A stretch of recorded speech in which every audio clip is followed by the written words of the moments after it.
carers, but actually the fastest growing form of care for children who can't live at home is called kinship care. That's when a relative steps up to fill the breach when parents don't meet their responsibilities adequately. Monique is a 19-year-old woman whose early childhood was the sort of experience that might have broken most kids. She considers herself very lucky because her cousin gave her a loving home. For this 7:30 report, 2 kinship families, including Monique's, allowed Josie Taylor into their lives.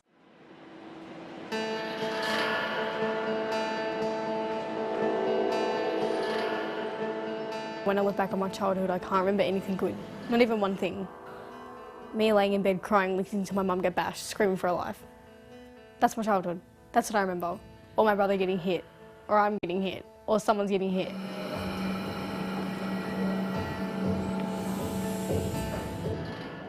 Monique is 19 years old, but the monsters of her childhood still loom large. Born to drug-addicted, dysfunctional parents, she lived with her mother while her father was in jail. When Monique was just 3 months old and withdrawing from methadone, her 17-year-old cousin stepped in. There was times where she wouldn't stop crying for hours and hours, and her mum was there, but I mean, she did nothing. Like, I knew if I didn't go back there, there was nothing for, I didn't know if her mum would even wake up to her.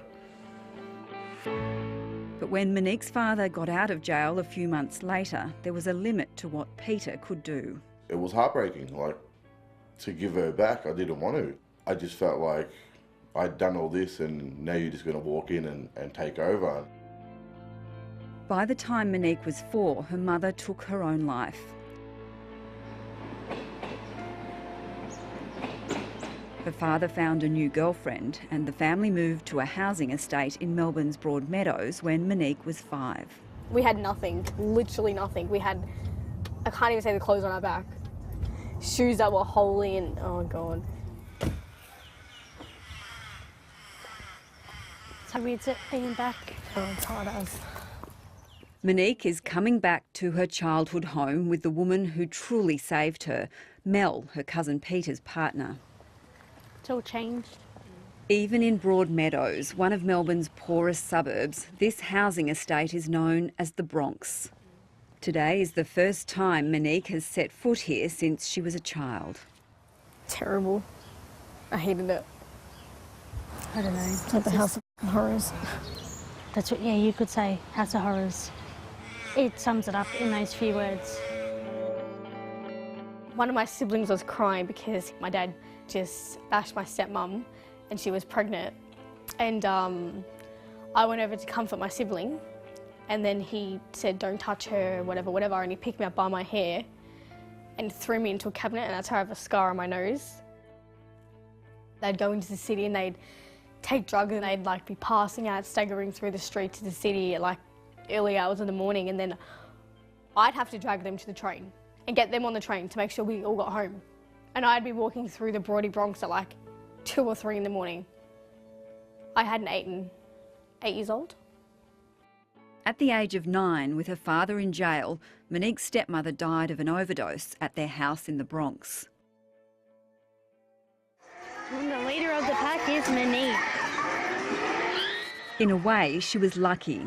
That's when her cousin Peter and his partner Mel took Monique to live with them. Going down the toboggans. With an 8-month-old baby of their own and Mel just 19, they made Monique part of the family. Her siblings were scattered to other relatives. Getting up, going to school, having dinner every night, brushing my teeth, you know, going to bed, having clean clothes, you know, having new clothes, new shoes, having everything I needed, having all my school stuff, having lunch for school. Just like normal things in life that everyone should have. It wasn't until I had that for a year and I knew it wasn't going anywhere that I felt, okay, this is normal. In the past 10 years, Mel and Peter have cared for 6 young relatives, as well as raising their son Cameron. I don't know junk in there apart from the chips.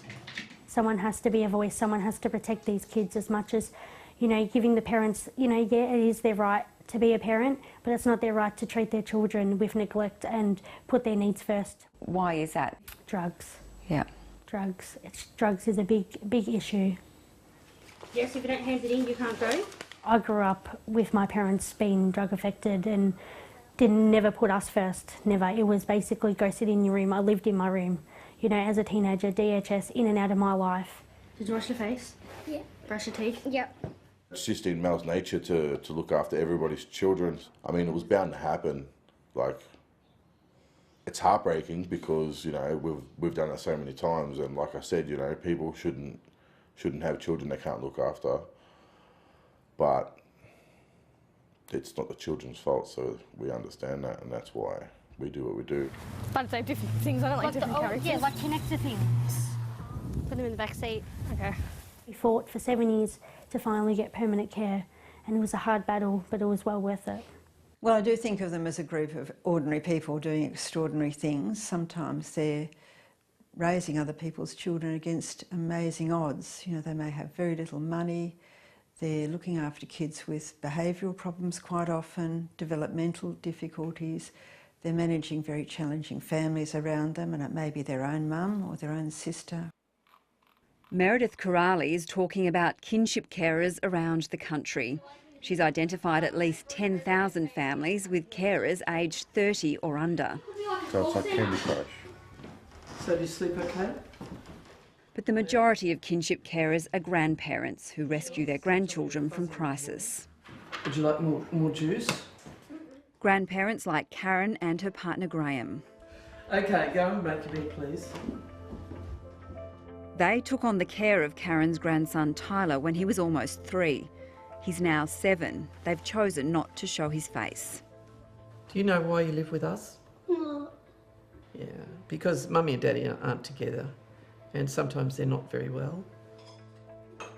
Tyler's parents were heavy drug users and his father has schizophrenia. They just didn't have the capacity to care for him. He was left inappropriately with people that he shouldn't have been left with. He'd occasionally wander from the house, and he was only 2 at that stage. Because Karen and Graham have an informal family custody arrangement, unlike foster carers, they don't receive any financial support. I think informal care situations should be acknowledged as a group of people that are doing the same job as people that have come through the courts, and we should be treated in a more equitable way. Bye. Can you say goodbye to Graham?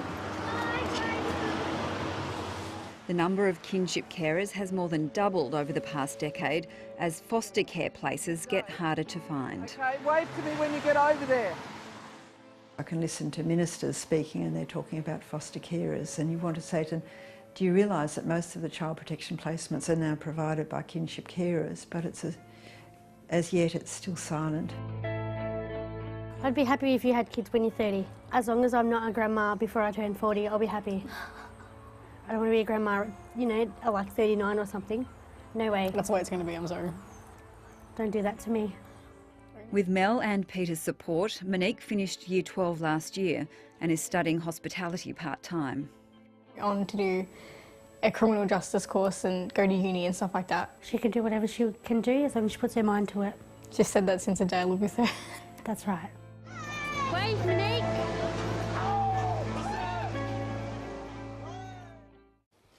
Legends. Speaking of legends,